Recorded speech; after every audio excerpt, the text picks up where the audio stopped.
Hi,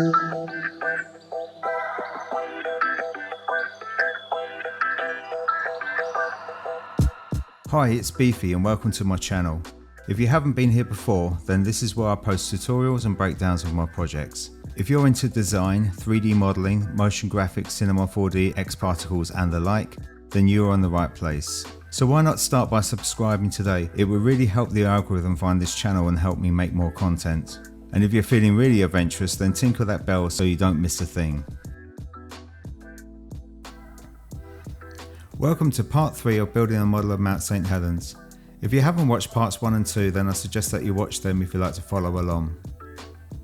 In the last video we built some assets, textured our model in Octane and set up the external compositing tags ready for rendering.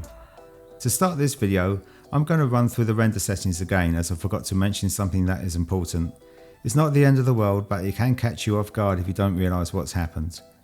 And I feel after posting the last video that I didn't go deep enough into some of the explanation of my render settings. It always helps to have a recap, plus it will help set up the topic of this video. Most of this tutorial will take place in After Effects. I will show you my compositing workflow using the AEC file and crypto passes that are rendered. I'll be using the C4D importer plugin to import the AEC file. If you haven't got that installed, then I suggest that you watch my external compositing video. There I explain where you can find the plugin and how you can install it into After Effects. There are several ways to use crypto passes, but I will show you my 2 favourite uses. It will highlight how powerful these are. I use them all the time and it saves me hours in preparation, especially if I need to mask something to refine colour adjustments, or even when a pesky client wants some last minute changes. And finally, I apply some callouts to complete the infographic. My callouts are pretty basic and I'll walk you through how I created them. This will keep things short and sweet, and I think a quick run through will suffice. There's plenty of great After Effects tutorials out there on how to create callouts. Channels like Boone Loves Video or EC Abrams are great resources for After Effects training. I'll leave a link below for these awesome channels, but in this video I'll be concentrating more on the compositing side of things. But first I will run through my render settings in Cinema 4D and Octane again. So without further ado, let's crack on.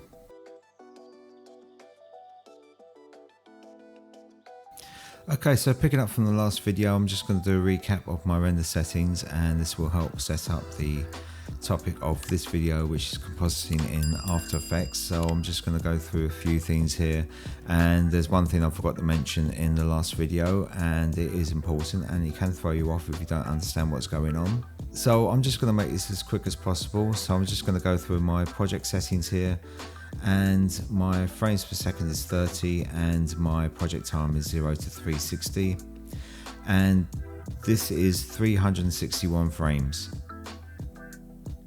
So this project is 12 seconds and 1 frame long, exactly. So if I come to the timeline here, I'm currently on frame 0, and if you keep an eye in the perspective view there, if I flick through to frame 360, you can see that these frames are exactly the same. We don't need to render out the last frame here. So that's easy to fix. If you come to the render settings here and you come to the output, you can just change your frame range, which is perfectly okay. This is going to render out 360 frames for you, and you're going to get a perfect loop when we bring it into After Effects. But because I'm using, just close that there, because I'm using a compositing project file and I'm going to have this checked, this is going to save an AEC file into my render folder, and this AEC file is going to have all the information of my external compositing tags, and it's going to have the information of my nulls, my position and rotation, and it also will have the information about the project. So when we bring this into After Effects, it's going to create a composition for us, and that composition is going to be 361 frames, and that's because we haven't changed the frame range in our project here. So this is still currently 0 to 360, and this is what the AEC file is going to record, and this is the information it's going to bring into After Effects. So that's easily fixed. All we need to do is just change our project to 359, from 0 to 359, and now that information will be relayed in our AEC file. So if I come to the output here and I click all frames, and then you can see that we've got frames 0 to 359. If you don't do this, it's not the end of the world, but if you don't understand what's going on, it can be a headache. And that's easily fixed though, because you can just, if you already created your render, you can just change your project time and just resave your, if you come down to the bottom here of the Compositing project file tab, you can resave your AEC file. So if that has happened to you, that's easily fixed. Just change your project time, save it, and then save the AEC file into the same location of the last one, and you should be fine. Okay, so I've just got just going to run through my render settings here quickly now, and I'm saving my PNG sequence, and I have my folder set up there, and that's all basically fairly simple there. It's a PNG 16-bit, and this is the color profile that I have, and this is the same color profile I'm going to be using in After Effects. And if we come down to the Octane renderer tab, I'm keeping everything as default here in the main. I've just got used denoise beauty pass checked because I want to have my denoise pass baked into my PNG sequence. I'm only doing a light denoising, so I just want that baked into my PNG sequence. And if I come to my render AOV group, so I have this enabled because I want to render out a couple of passes, and so I've set up another folder which is separate from my PNG sequence. It just keeps things a little bit tidy, and my format is EXR Octane, and the reason it's EXR Octane is because I want to render, let's just open this up a little bit more, I want to render a couple of passes, and these are crypto passes, and it says here that you can only render these out using EXR Octane. So that's basically it for the format, and my depth is 16-bit. So we come down to the crypto passes tab, and these are the two crypto passes that I'm going to be rendering. So this is the material node name and material node, and these are going to give pretty much the same result. And if I just move this over here, we can see what these are. And because I have these checked, I have a couple of tabs in my live viewer down here that's going to let us see exactly what our crypto pass is going to look like. So I'll just click this, and this is your crypto pass. So this is what we're going to be making our masks out of, and I have both of these checked, and yes, they are very similar. In fact, they're exactly the same thing. And why do I need to render out two? I don't really need to do that. I can just render out one. But the thing is that these colors, they look all bright and very distinguishable in the live viewer here, but when you render these out and bring them into After Effects, some of these colors are very, very difficult to see. And if you're colorblind, then that's going to be a huge problem, and it's bad enough for someone with normal sight to determine like different shades of purple, etc. and stuff like that. So we don't have any control. As far as I know, I don't have any control of what colors are going to be brought into After Effects. But if anyone knows if there's a way to do that, then please let me know, because then that would save me a ton of hassle in the future. And having both of these checked isn't going to add too much time onto my render time.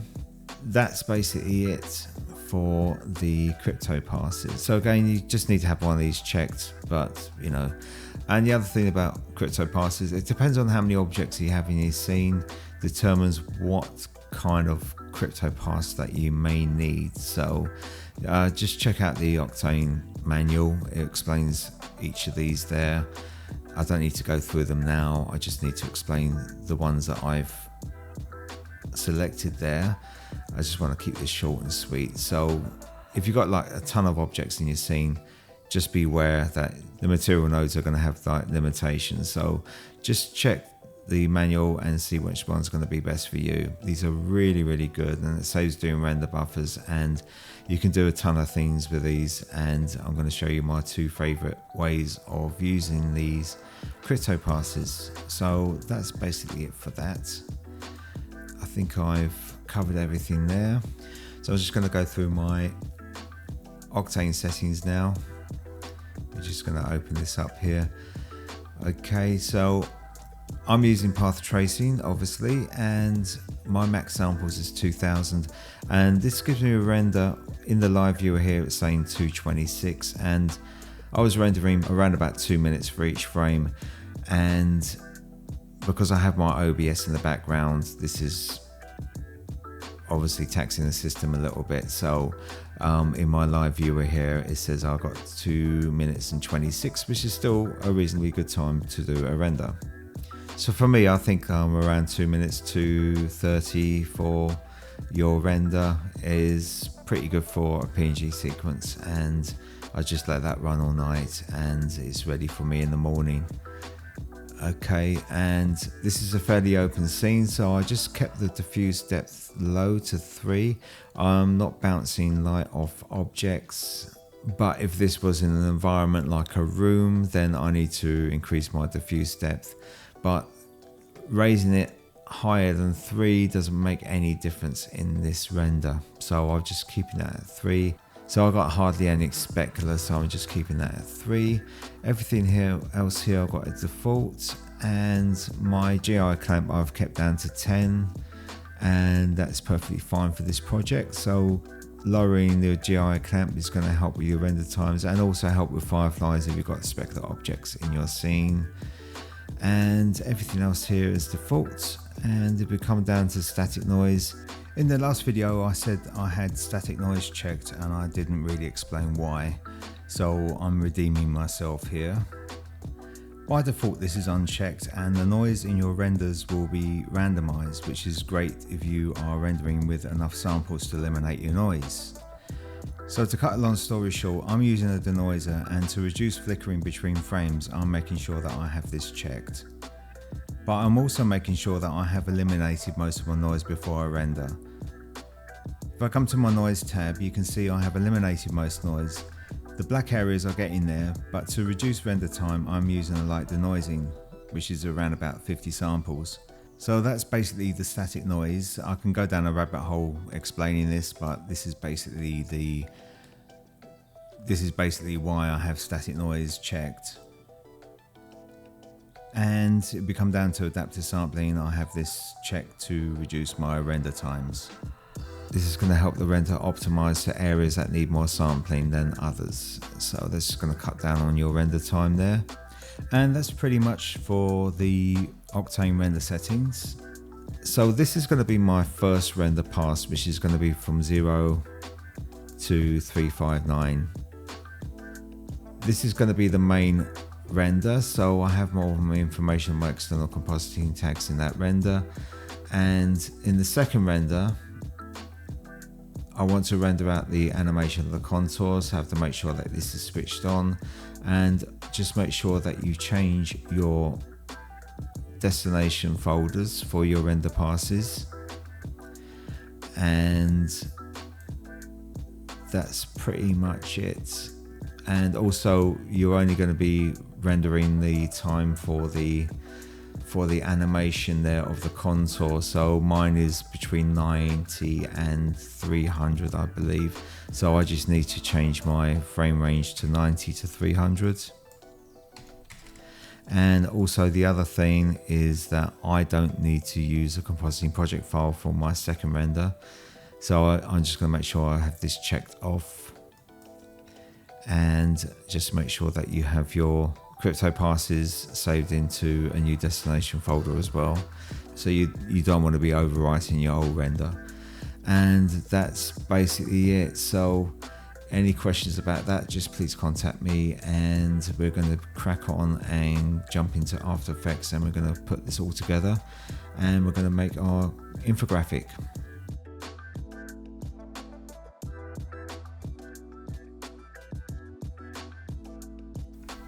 Okay, so we jumped into After Effects, and we're now going to composite our footage together to make our infographic.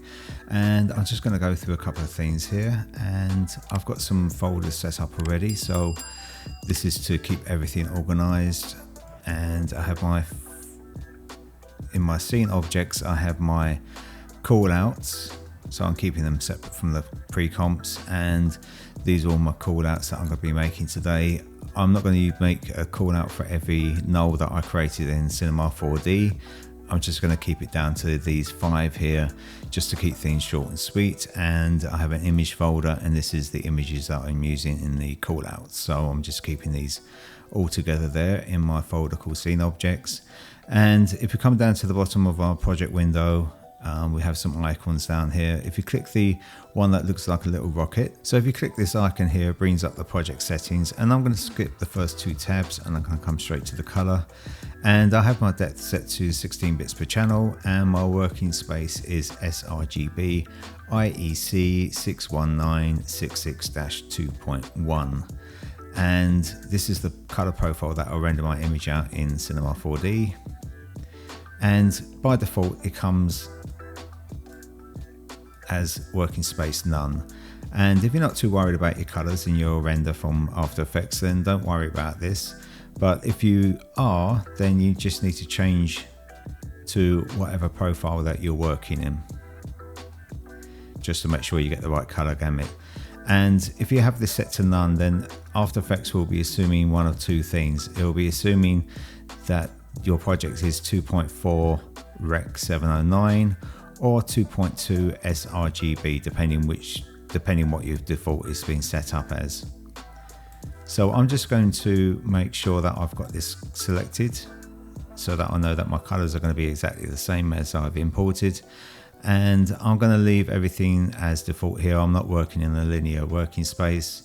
And that's pretty much it for this part here. So I'm just going to go through my call out here. It's a fairly simple call out. So when I design my call outs, I design them how I want the look before the animation, and then I can just break this down into pieces, and I'm just going to run through how this is going to work here. So the first thing to appear is a dot. So I have this dot, and that's scaling up and overshooting a little bit and just landing. And my line is being driven by animation on the trim paths. And my text, I have this alpha matted into a text mask, which is just a rectangular shape. So it looks like it's appearing from the line there. And my image is a static image, and this has been alpha matted into a circle mask, and this circle mask is being animated on the scale. And I have an outline of this mask, which I just duplicated the circle and I just put it on the outline. And this is being pick whipped to the circle mask, so it's animating at the same time. And this just animates on, animates off. And my keyframes, I just easily use them. I haven't done any adjustments to the curves or anything like that, so it's just fairly simple. So as I said at the beginning, if you want to see some more tutorials about callouts, etc., then Boom Loves Video and AC Abrams are excellent resources for After Effects training. And I shall leave a link below so you can just pop to the channel and subscribe, and there's some really excellent content on there, and it's helped me a lot in the past. Okay, so this is basically the setup here, and I'm just going to just close this here at the moment. So I'm going to bring in my first render, which is going to be my PNG sequence for the whole animation. And I'm just going to double click in the project window here, or you can just come up to the file here and do import, or you can just right click in here and import as well from there. So it's quicker just to double click. Okay, so this is my whole animation here, my 360 frames. And in this folder, I have my AEC file, which is my compositing project file. And all I need to do is just select this, and I'm going to import. And we get a new folder here. And this folder is the name of the render here. So it's Mount Hole. And I've got my Mount Hole composition here and my PNG sequence. So I'm just going to double click on this Mount Hole composition here, and as you can see that everything I need for this project so far is in this composition here. So I have all my nulls, I have my camera, and I have my PNG sequence. So I'm just going to rename this composition, and I'm just going to call this main callout.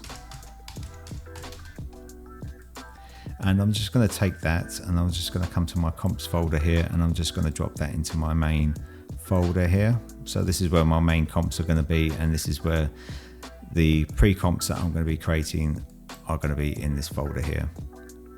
And I'm just going to take this PNG sequence and I'm just going to put this into the footage, and I'm just going to delete that folder, the mount hole folder that we just imported.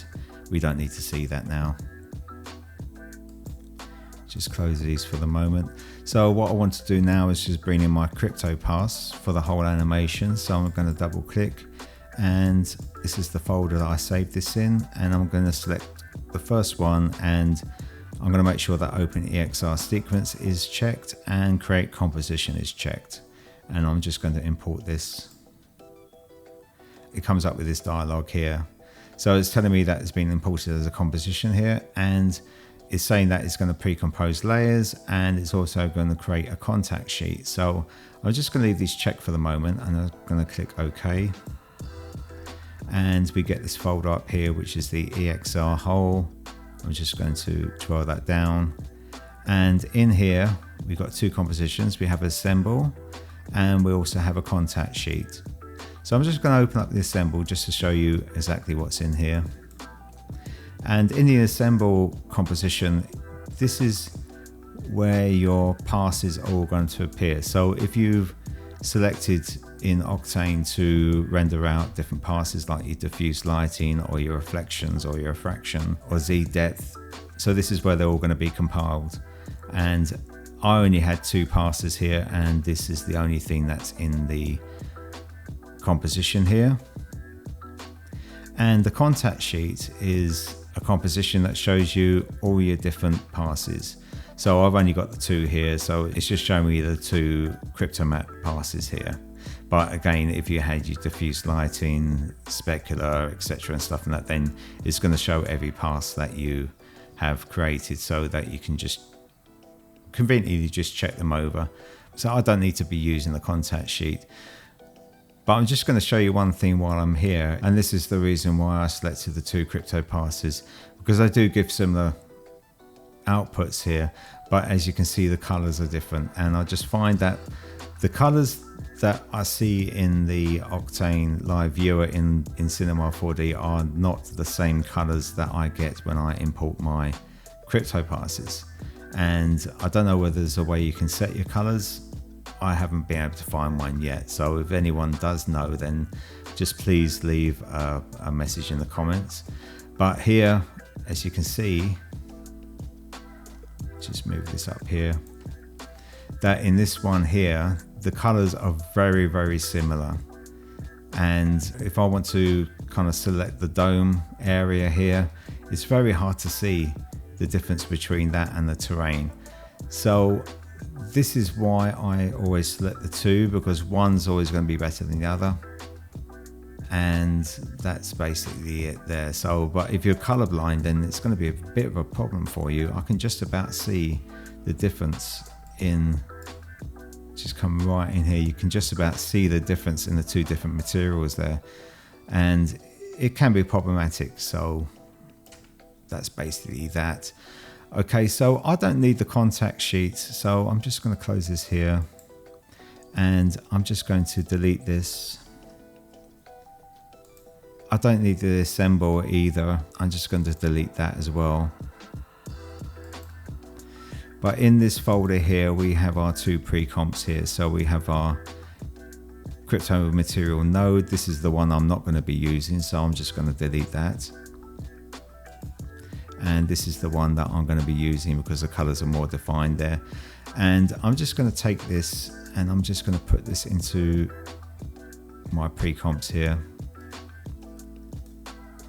And I'm also going to take the EXR whole sequence here, and I'm just going to put that into the footage just to keep everything tidy. And I'm just going to delete this folder here that we imported.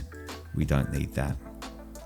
So this one here, I'm going to, actually what I'm going to do is I'm going to create a new folder, and I'm going to call this folder masks. And I'm going to duplicate the CryptoPass sequence here. I'm going to hold down Control and D, and that just duplicates that, and I'm just going to take that and drop it straight into the masks. Let's just twirl these up. We don't need to see them at the moment. And I'm just going to duplicate this 4 times. And then I'm going to rename these to the different parts of the model. So one's going to be the base, one's going to be the volcano, one's going to be the smoke plume, and one is going to be the background, or we're going to use it to mask out the background. Okay, so these are going to be the different masks that I'm going to create. So what I'm going to do is I'm just going to open up the background one here.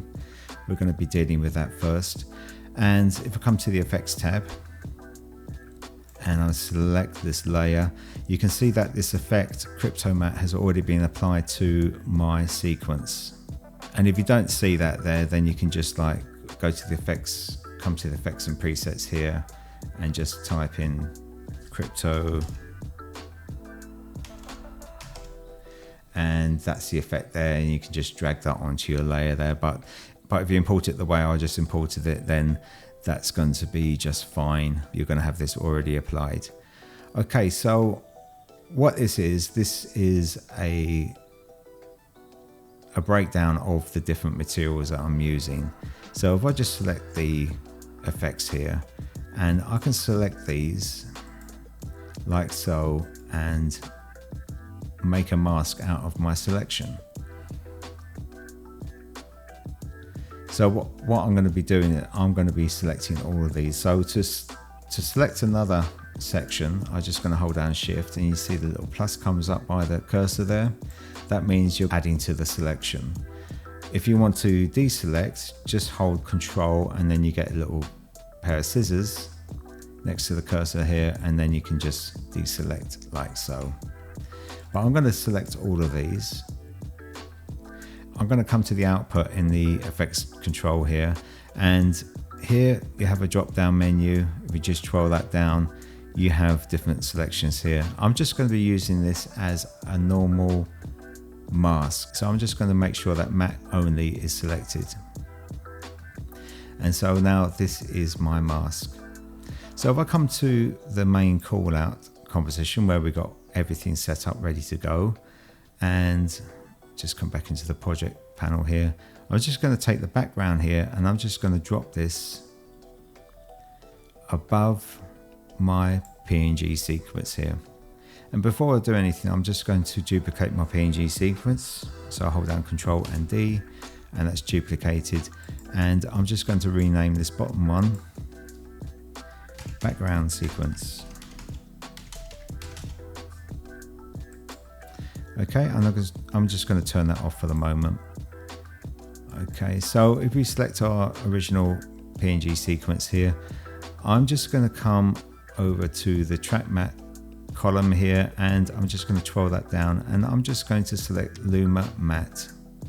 Okay, so what the Luma Matte does in a nutshell, it takes a look at the black and white values of the layer above, and it will project the image into the white areas only. So if you think of the mask layer as white is on, black is off, that is basically what it's going to do. So it's just going to mask out the background. So it's a bit different to the alpha matte, where the alpha is actually projecting the image into, like, say, a shape. And in a nutshell, that's what the Luma Matte does. Okay, so now this means that I can now turn on my background sequence, and I'll have the ability to change some color values of that background without affecting the rest of the image. So I would just turn that on now. I could probably make this a little bit lighter, but I think that's looking pretty okay at the moment. Okay, so the next thing I'm going to do is I'm going to come into my base mask here, and again we have our Crypto Matte layer here, and I have my effect applied to it there. And I'm just going to select the effect again, and what I'm going to do, this is the base pre-comp here, and I'm just going to select the base here, and I'm going to come to the output, and this time I'm going to make this a matted RGBA. Okay, and it looks like it's disappeared. If I come to my composition settings and just make the comp background a little bit lighter, you can see there that our mask is still there, but this is now a matted RGBA. And what I'm going to be doing with this is I'm going to be creating a mask that is an adjustment layer. So we come back into the main callout comp here and come back to the project, and I just take the base and I'm just going to drop that above the background pre-comp there. And as you can see, it's been applied there. To make this an adjustment layer, I'm just going to come over to the checkboxes here, and in this column, as you can see, this is the like a little contrast symbol, black and white. This is the adjustment layer box, so I'm just going to click that, and that's going to turn that into an adjustment layer. And what I can do now is just apply an effect, and to apply effect you can just come to the effects tab up here and select whatever effect you want, or you can come over to the effects and presets and apply your effect there onto your layer. But what I'm going to do is I'm using a free plugin which is from Video Copilot, and it's called FX Console, and it saves me a shitload of time, really, basically. And what you can do with this plugin is when you bring it up, you can just search for your effect there and you can apply it directly to your layer. And I'm just going to type in hue, and it comes up with hue and saturation. I'm just going to apply that straight away because I want to change the color slightly here on this base. So for the moment, I'm just going to show you how this adjustment layer works. So if I just change the color here, you can see that everything underneath the base pre-comp here is being affected by this adjustment layer. So if I have a normal adjustment layer on top, then this would just be affecting the whole of the image. But because of my mask, it's just affecting this area, and this is really super duper handy. So I'm just going to just put this back to 0. I don't want to have a green base. And what I want to do is I want to bring down the saturation a little bit, not too much. And then I just want to make this a little bit more yellow. Not too much there. So that's looking pretty good to me. And what I'm going to do now is I'm going to come into the project here, and I'm going to do the same thing for let's start with the smoke plume. So I'm going to come to the smoke plume pre-comp here. Do the same thing.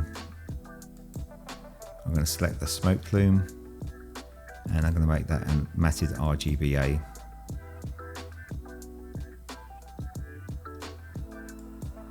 And then the same.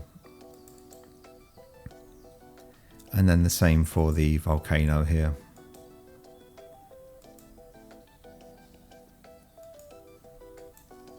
And I'm going to be selecting the dome and the volcano because I want this color adjustment to happen on the whole thing here. And so I'm just going to make this a matted RGBA, and that is it. That's all we need to do there. So what I'm going to do now is come back to my main callout. I'm just going to close these tabs here. I don't need to see them, just to keep everything neat and tidy. And I'm just going to drop the volcano on top of the base, and then I'm going to take the plume and I'm going to drop that on top of the volcano. And I'm just going to come to the volcano here, and I'm going to make that an adjustment layer, and the smoke plume as well. With the volcano here, what I'm going to do is I'm just going to get the curves. So I'm using the FX console again, and I select curves, and it comes up with my curves here. I use this in everything. It's probably the most handy effect that you can get, this and levels. And the hue and saturation, yeah, they're pretty much the same ones that I use all the time. So with the curves, you can just take your values here. So like this is the blacks, this is the whites, in the middle is the midtones, and then this is shadows and this is lights. So I'm just going to take the shadows down a little bit, just to darken that up just a little bit there. And then I'm just going to take the highlights here and just bring them up. I don't want to bring them up too much, but just to give it a little bit more depth and contrast there. So I'm just going to switch that on and off, and that's looking pretty good. So it's looking flat at the beginning, and then that's coming to life now. Okay, so I'm just going to do the same thing with the plumes. With the plume, I'm going to select a hue and saturation, and I just want to bring up the lightness just a little bit. And then I'm going to take the master saturation here, and I'm just going to bring that down a bit just to get rid of some of that yellow. And then I'm going to add the curves. And I'm going to do the same thing here. I'm just going to pull the shadows down and just bring the lights up. Not too much there, just to make it a little bit more three-dimensional. Okay, so I'll just flick down the timeline here. I can just have a look and see at my adjustments there, and I'm liking that quite a lot. It's looking pretty smart. Okay, let's just come back to our frame 0 there. Okay, so I'm going to come back to the project window here, and what I want to do now is I want to bring in my contour render. So I'm just going to double click, and I'm going to come to my contour folder here. So this is my PNG sequence. It's 90 to, I think it's 296 I have here. And this is just a normal PNG sequence. I didn't use the compositing project file for this. I don't need to create a comp, and I haven't got any information to be bringing over, and I'm only doing a render range between 90 and 296, and it's just defeats the point of using the AEC file for this purpose. So I'm just going to select this, and I'm going to make sure PNG sequence is selected, and I'm just going to create a composition. And there we have our mount contour and our PNG sequence there. So I'm just going to take the PNG sequence, and I'm going to pop that into the footage there. And in my comps here, I'm just going to add this to the pre-comp. And now what I'm going to do is I'm going to bring my crypto pass for my contours. So I'm going to double click, and I'm going to come to the contour folder, and I'm just going to select the first one there, open EXR sequence and create composition. And you get the dialog here. So I don't need my contact sheet, so I'm just going to switch that off. And I'm going to make sure pre-composed layers is selected there. And there we have my folder, EXR contour, that's popped up there. So I'm just going to twirl that down. I don't need to see the assemble, so I'm just going to get rid of the assemble composition here. And I'm going to twirl this one down here. So I have my two crypto matte sources there. And these are looking pretty much the same here. I'm just going to open up one of these, and I'm just going to twirl down, and you can see there. So yeah, so I'm going to use this one here.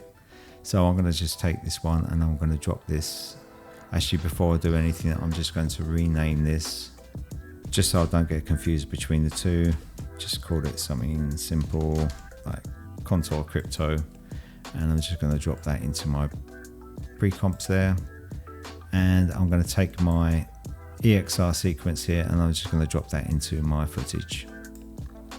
And I can just get rid of this folder now that I brought in. I don't need to see that anymore. Okay, so this crypto contour, what I'm going to do is I'm going to duplicate this, and I'm going to just drop that into the masks. And I'm just going to rename this contour. So this is going to be my contour mask, and I'm just going to double click and open this up, and I'm going to do pretty much what I did before. So because these contours are quite slim, it's very hard to select them. So the way I do this, I try and select the contours, and that's just going to select the whole of the terrain as well. So I'm just going to move my cursor down a little bit, hold control, and I'm just going to deselect the terrain there. And now we just got our contours selected, which is exactly what I want. And what I'm going to do is I'm just going to make this a matte only. And we come back to the project window here. And what I want to do is I want to open up my mount contour here. So I'm just going to open this up. And this is my PNG sequence between frame 90 and 296. So I'm just going to move this down to about here. And what I'm going to do is I'm going to take my contour mask, and I'm just going to drop that above my PNG sequence. And I'm going to come to the track matte column here. And what I'm going to do is I'm going to Luma Matte my image into that, and now we have our contours all masked out, and this is exactly what we want. So I'm going to come to our main comp here, and I'm just going to take this mount contour, and I'm just going to drop this above, no, I'm going to drop this below the smoke plume. And if I just scroll down, okay, so as you can see that this isn't working the way we want it to. So this composition actually starts at frame 90, so I actually need to move this down to frame 90. And the easiest way I find to do that is if I come to the time display here, hold control and click, you get your frames. And if I just select frame 90, this will move the playhead down to frame 90 there, and I can just move my pre-comp down to there. I'm just going to make sure this is actually on frame 90. That's looking good there. And what I'm going to do now is I'm going to cache this, and we're going to see what this looks like. Okay, so that's looking pretty cool there. One thing I am noticing here is that probably, so I could have done a little bit more work on my material here in Cinema 4D on the contours here, because I've got a lot of specular going on, and so as it flashes around, you're kind of getting this flashing going on here. And I could probably just just go back into Cinema 4D and just re-render the contours, but I'm just going to make some adjustments in After Effects instead. So this is another good way of using the crypto passes just to make some corrections in something that you don't like. And I probably want to make these stand out a little bit more as well. I like the blue, but it's not standing out the way I thought it was going to stand out in this composition here. So I'm just going to come to the mount contour pre-comp here, and I'm just going to add an effect. So I'm going to add a tint, and the tint will take will tint from black to white, so these have now appear grey, and these white areas I can make a lighter blue. Just get a nice bright blue here, something like that, and so make a light blue there. So these are now light blue, and I can just take the black here. Oops, I've got to press OK, and the black here I can just copy that blue and just make it a little bit darker. Just make it a little bit darker there. Get something that I like. So now when I scroll through here, that's looking good. And the other thing I can do is, like, you know, if you really want to make these stand out, we can add a glow. So I'm just going to add a glow.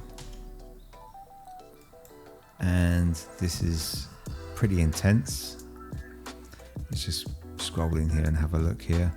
I'm going to keep the glow threshold as it is, and I'm going to change the glow radius to maybe, I don't know, maybe about 4, just so it's not spread out too much.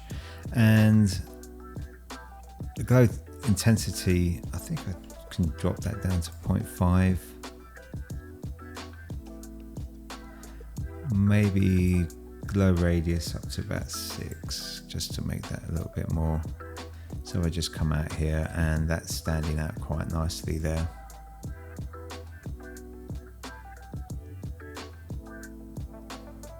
So that's basically it. So I'm just going to leave this as it is. I'm kind of liking that. And what we're going to do now is that we're going to start adding our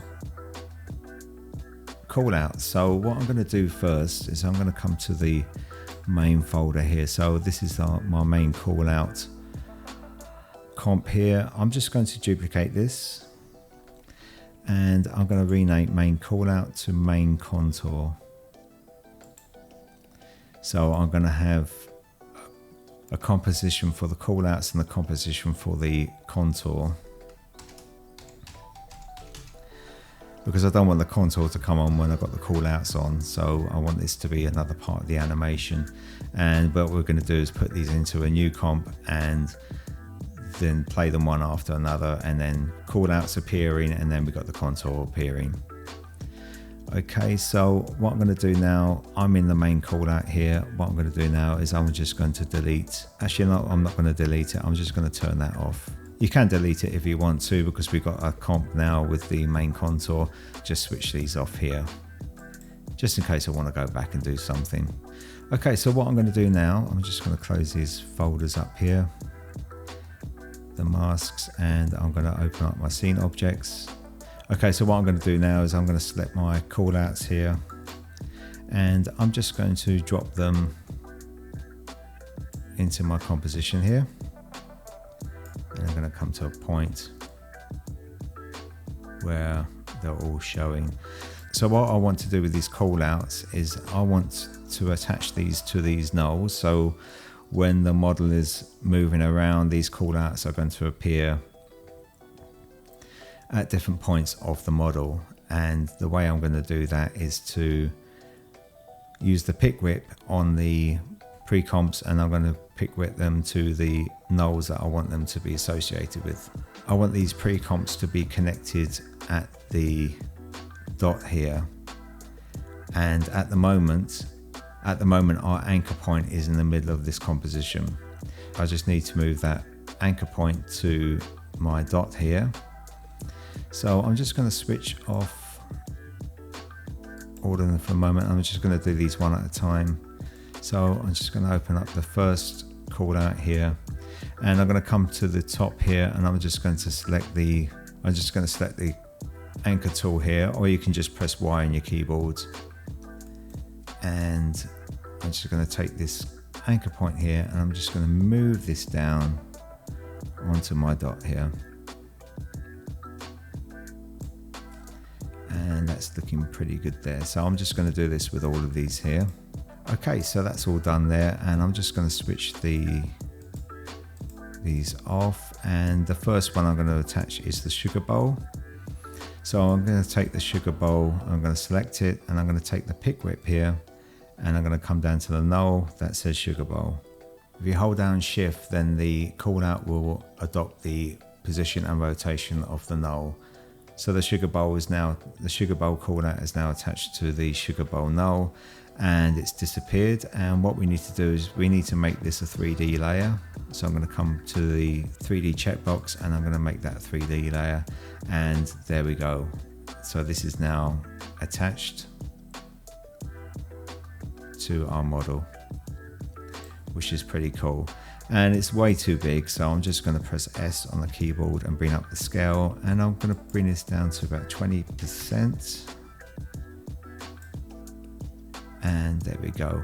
And this sugar bowl is going to be at the start of the animation, and what I want to do is I want to rotate this around so that it's facing the camera. So I'm just going to, actually I need to come into my selection tool here, and now I can move this around. If I hold down shift, I get increment on the keyboard. I want to bring this around 180 so that when this appears, so that's looking pretty cool there. So what I want to do now is I'm going to attach all of these to these nulls, and then I'm going to make some adjustments in a moment.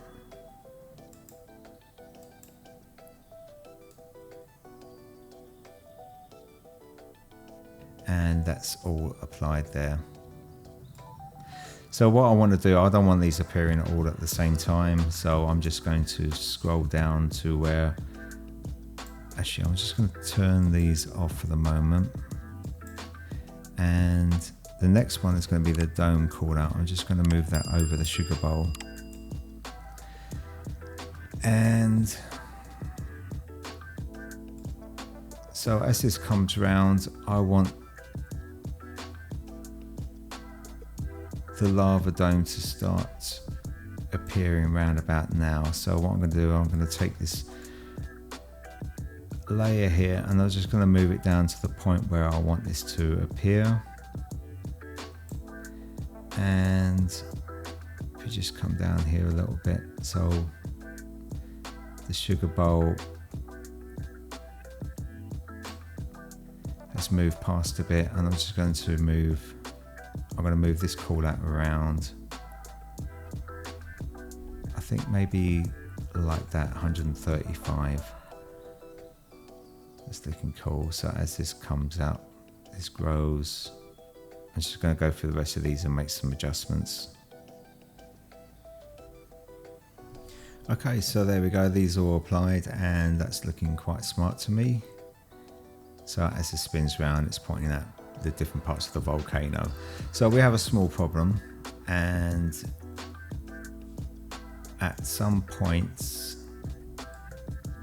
see this one's looking, so the lava dome is pointing at the lava dome here, but that kind of disappears behind the rim of the volcano, and the call out is still showing there, so it looks like it looks a little bit odd. So the way around this is to actually create some masks on the layers.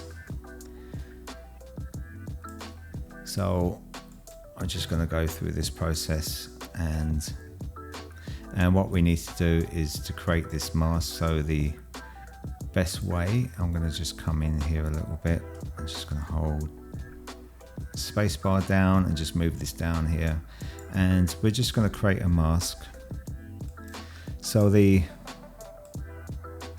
I'm just going to get to the point where it starts to disappear, or should disappear, behind the rim, and I think it's this frame here.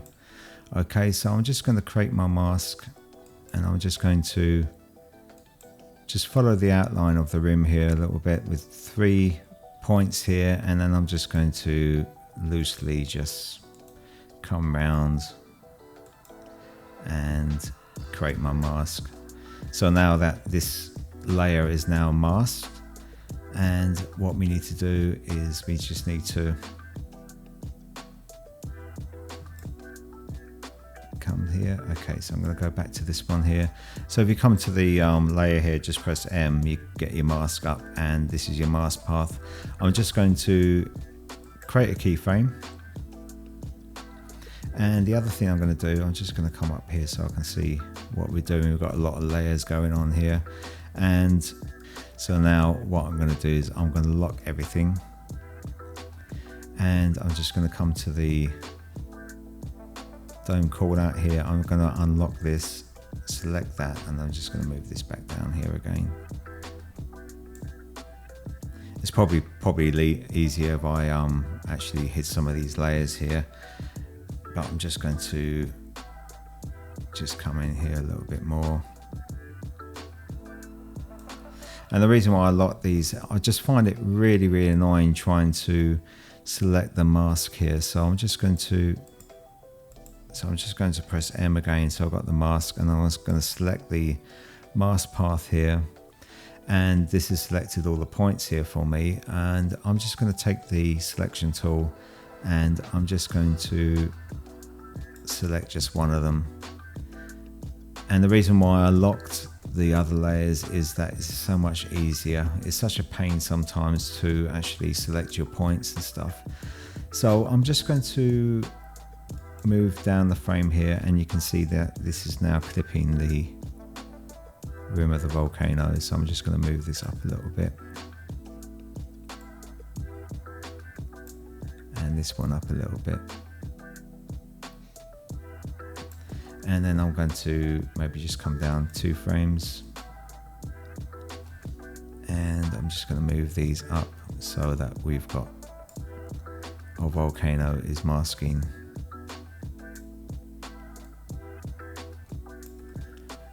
our call out there. So I'm just going to come down 2 again. The reason why I'm just coming down 2, because sometimes you don't have to do every single frame, and it just saves you a lot of time.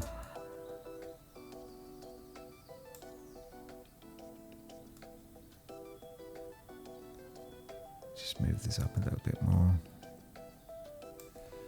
and come down 2.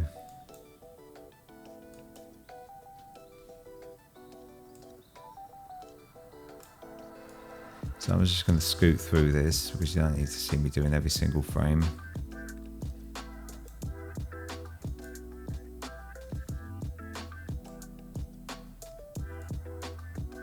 Okay, so I've just done this one here, and I'm just going to scroll through, and just going to make sure that I'm not selected here. I'm just going to select this here, and I just want to scroll through here, and now that's all masked out, and it looks like it's moving behind the volcano crater there, and that's exactly what I want. So what I'm going to do is I'm going to go through and do all of these now.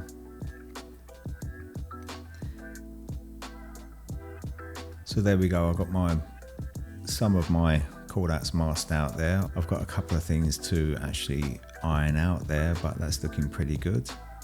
So now this is, if you look at the shoestring there as it comes round, so that's pretty cool. So I'm just going to leave this like this for the moment, and I think you get the gist of what I've done there, and that's looking really great. It's looking 3D. So I've got this one here is just, I've got to iron out a couple of bits and pieces here, but generally I've got most of it done, and I'm quite pleased with that. So I'm probably going to go back and make a couple of changes to my color corrections, and I'm going to sort of like neaten this up and then render this out. So that's pretty much for this tutorial.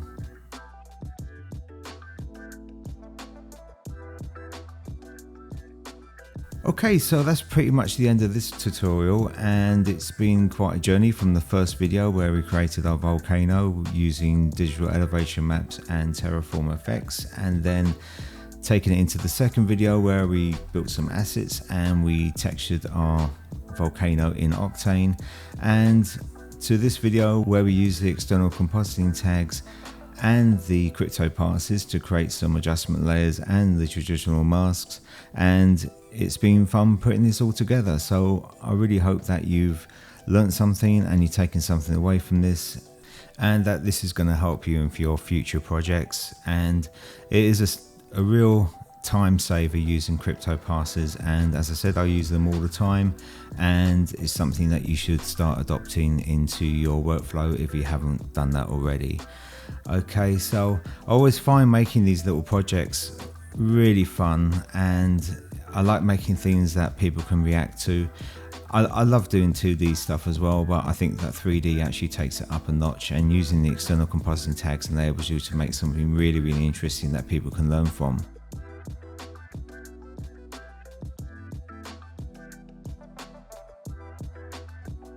I really hope what I've shown you today has helped you in any way and you learned something useful from this.